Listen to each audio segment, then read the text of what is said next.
신실히 주님께 드리는 삶이라는 제목으로 오늘 함께 말씀을 나누겠습니다.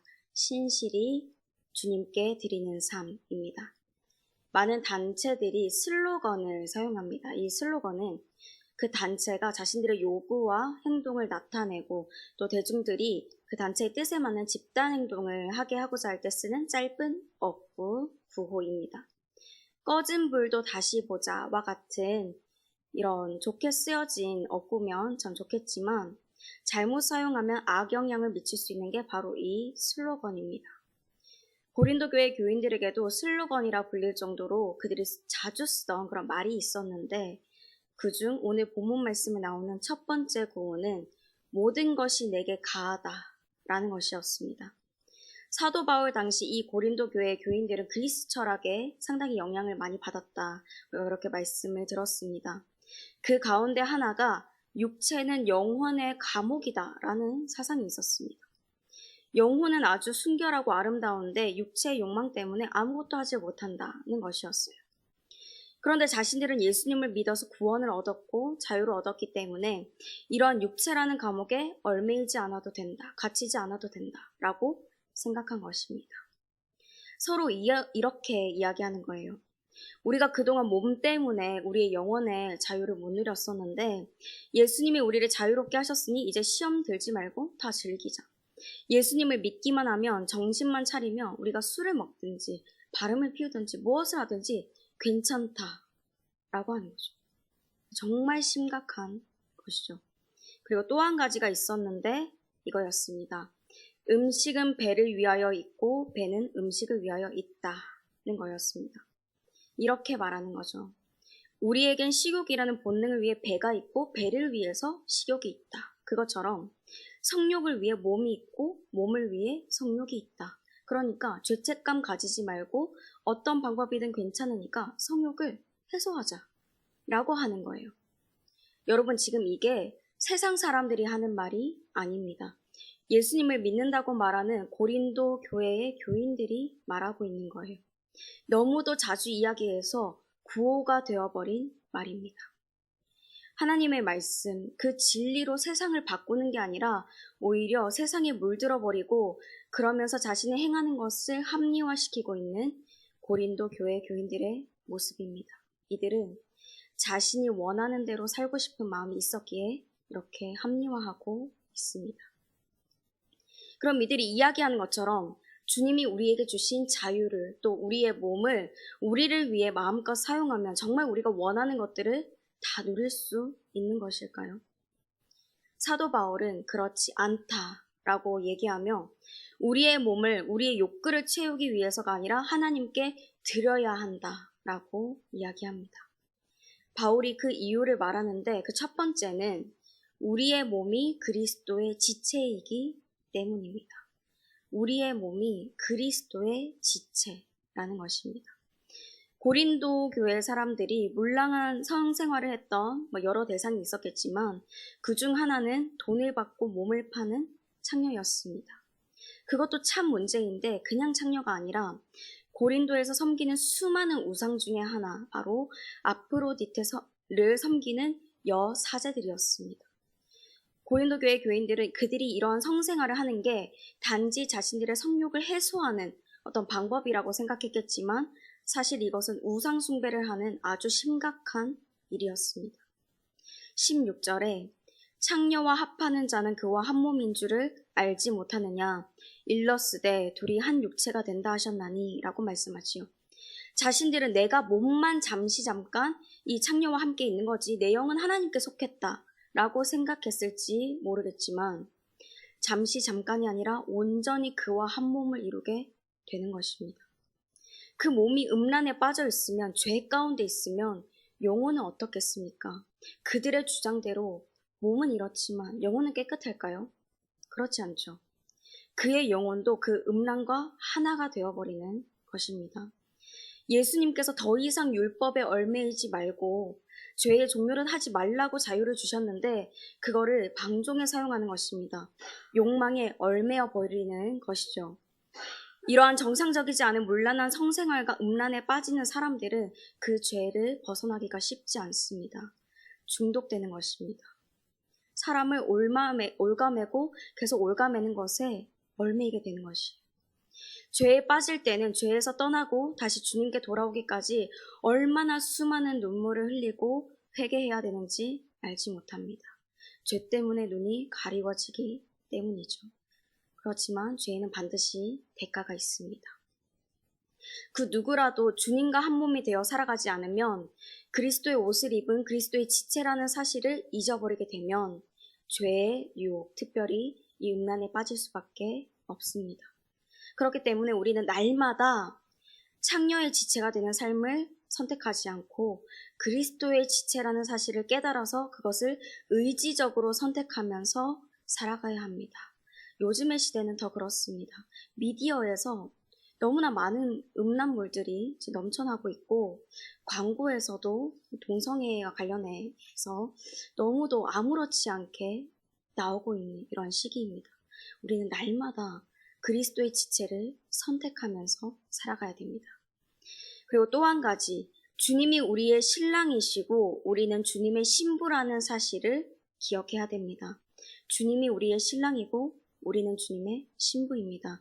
이것이 우리가 하나님께 우리의 몸, 우리의 삶을 드려야 할 두 번째 이유입니다. 바울은 고린도후서 11장 2절에서 이렇게 이야기했습니다. 내가 너희를 정결한 처녀로 한 남편인 그리스도께 드리려고 중매함이로다. 여기서 중매를 제대로 번역하면 정혼입니다. 바울이 신부인 성도를 신랑이신 그리스도께 정혼시키는 것을 자신의 사명으로 안 것이죠.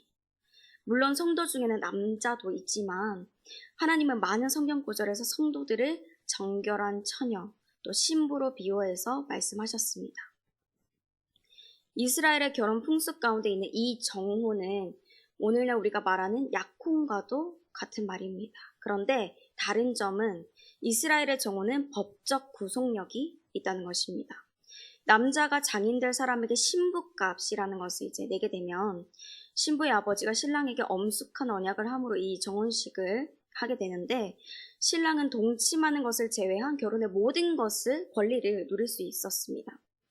이 정혼을 깨뜨리려면 정식적인 이혼 절차가 필요했어요. 우리나라의 결혼처럼 생각되죠. 하지만 정혼 기간은 약 1년이었고 결혼식은 또 따로 있었습니다. 신랑이 신부를 자기 집으로 데려가는 것이 결혼식인 것입니다. 주님과 교회인 우리의 관계가 바로 이 정혼한 신랑과 신부와 같습니다. 하나님께서 이스라엘과 언약을 맺으셨었는데 이스라엘이 그 언약을 깨뜨리면 심판하셨습니다. 왜냐하면 언약 관계가 깨지는 것이 곧 이혼이었기 때문입니다. 예레미야 3장 8절에서 우리 주님께서 이혼서에 대해서 말씀하셨죠. 내게 배역한 이스라엘이 간음을 행하였으므로 내가 그를 내쫓고 그에게 이혼서까지 주었으되 그의 반역한 자매 유다가 두려워하지 아니하고 자기도 가서 행음함을 내가 보았노라. 그래서 여전히 죄뿐인 우리를 위해서 새 언약을 맺으시기로 약속하여 주시고 신랑이신 예수님이 우리의 죄의 값을 치러주시는데 그것이 십자가를 통해 맺어졌습니다. 예수님이 우리를 자신의 핏값으로 사주시니 우리가 다시 주님과 이 부부의 언약을 맺게 되었죠. 주님이 우리의 남편이 되시고 우리는 그의 아내가 된 것입니다. 영적인 연합이 일어났습니다. 그러므로 남편이신 그리스도께서 아내인 교회 우리를 사랑해 주시고 우리는 주님을 우리의 머리로 삼아서 존경하는 것이죠. 에베소서 5장 31절, 32절에서 그러므로 사람이 부모를 떠나 그의 아내와 합하여 그 둘이 한 육체가 될지니 이 비밀이 크도다. 나는 그리스도와 교회에 대하여 말하노라 라고 말씀하셨습니다. 그리고 마지막 날 주님과 우리와의 아름다운 결혼식은 언제 이루어지냐면 예수님이 다시 오실 그날에 이루어집니다. 요한계시록 19장 7절 8절 말씀입니다. 우리가 즐거워하고 크게 기뻐하며 그에게 영광을 돌리세 어린 양의 혼인기약이 이르렀고 그의 아내가 자신을 준비하였으므로 그에게 빛나고 깨끗한 세마포 옷을 입도록 허락하셨으니 이 세마포 옷은 성도들의 옳은 행실로다 하더라. 한 신부가 자신의 남편이 아닌 여러 남자를 만나는 것은 간음입니다. 우리가 우리의 신랑 되시는 주님이 아닌 나의 쾌락을 위해서 몸을 사용하고 또 잘 돌보지 않은 것은 간음하는 것과 같은 것입니다. 지금도 신실히 우리에게 약속해 주신 언약을 이어가시면서 마지막 날 우리를 당신의 아름다운 신부로 삼아주실 주님을 기다리며 우리도 주님 앞에 날마다 우리의 몸을, 우리의 모든 것을 기쁘게 드리기를 바랍니다. 마지막으로 우리의 몸이 성령님이 거하시는 전이기 때문에 신실히 주님께 드리는 삶을 살아야 합니다. 우리의 몸이 성령님이 거하시는 전이기 때문입니다. 이스라엘의 정원에서 결혼까지의 기간과 달리 우리의 삶에서 우리가 지금 살아가는 것과 또 주님이 다시 오실 그날에 이 기간이 멀다고 생각되기 때문에 우리는 도중에 잠깐 잊어버리게 됩니다. 우리가 하나님의 것이고 성령님이 우리 안에 계시다는 사실을 말이죠. 그래서 교회를 단지 건물로만 생각하고 우리 한 사람 한 사람의 몸이 성령님의 전이라고 생각하지 못할 때가 있는 것입니다. 죄와 사탄의 노예로 살던 우리를 그리스도께서 자신의 생명으로 그 죄값을 지불하심으로 우리의 소유권이 사탄에게서 우리 예수님으로 옮겨졌습니다. 마치 남녀가 결혼하면 각자의 몸이 상대방의 것으로 이제 소유권이 이전되듯이 우리는 주님의 것이 되었고 아까 말씀을 나누었듯이 주님과 우리의 사이에는 영적인 연합이 일어났습니다. 17절 말씀입니다. 주와 합하는 자는 한 영이니라. 내 안에 주님이 계시고 주님이 내 안에 계시는 그 놀라운 일이 일어난 것입니다. 그렇기에 바울은 교회 안에서 성도들이 싸우고 분열하는 것만이 성전을 더럽히고 무너뜨리는 것이 아니라 우리 한 사람 한 사람이 음행을 행하는 것이 하나님의 성전을 더럽히는 것임을 이야기합니다. 더욱이 18절 말씀에서 음행하는 이 죄가 자기 몸에 범죄하는 거라고 말씀하죠. 그럼 결국 음행하는 것은 누구를 더럽히는 일이 되는 것일까요? 나를 더럽히는 일이 되고 또한 우리 안에 계시는 주님, 바로 예수님을 더럽히는 일이 됩니다. 굉장한 일이죠. 그러므로 바울은 음행을 피하고 더 정확하게는 음행으로부터 도망치고 우리 몸으로 하나님께 영광을 돌리라고 말합니다. 세상 사람들은 우리가 그들이 말하는 자유를 다 누리지 못하면 손해보는 것이라고 말합니다. 하나하나 다 챙겨서 다 누려야 된다고 얘기하죠.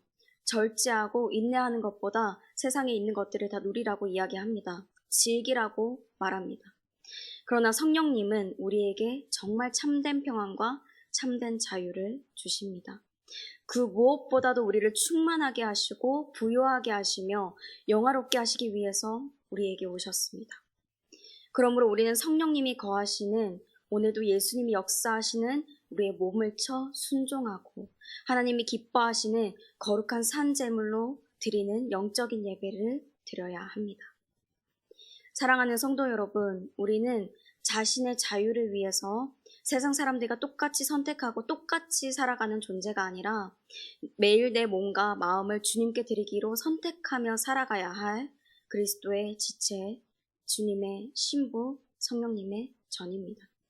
세상 가운데 음란과 음행이 가득하고 많은 죄의 유혹이 다가오지만 오늘도 신실히 주님께 우리의 삶을 드리면서 나아갈 때 우리를 온전히 채워주실 주님, 마지막 날 우리를 기쁘게 맞아주실 우리의 신랑 되시는 주님과 함께 승리하며 살아가는 저와 여러분이 되시기를 소망합니다.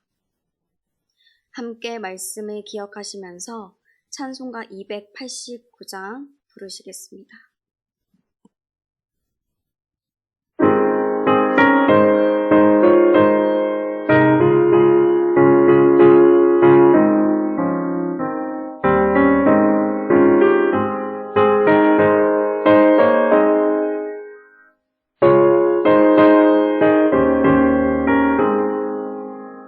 주 예수 내 맘에 들어와 계시고 변하여 세상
예수 내 맘에 오시 물밀 듯 내 맘에 기쁨이 넘치는 주 예수 내 맘에 오시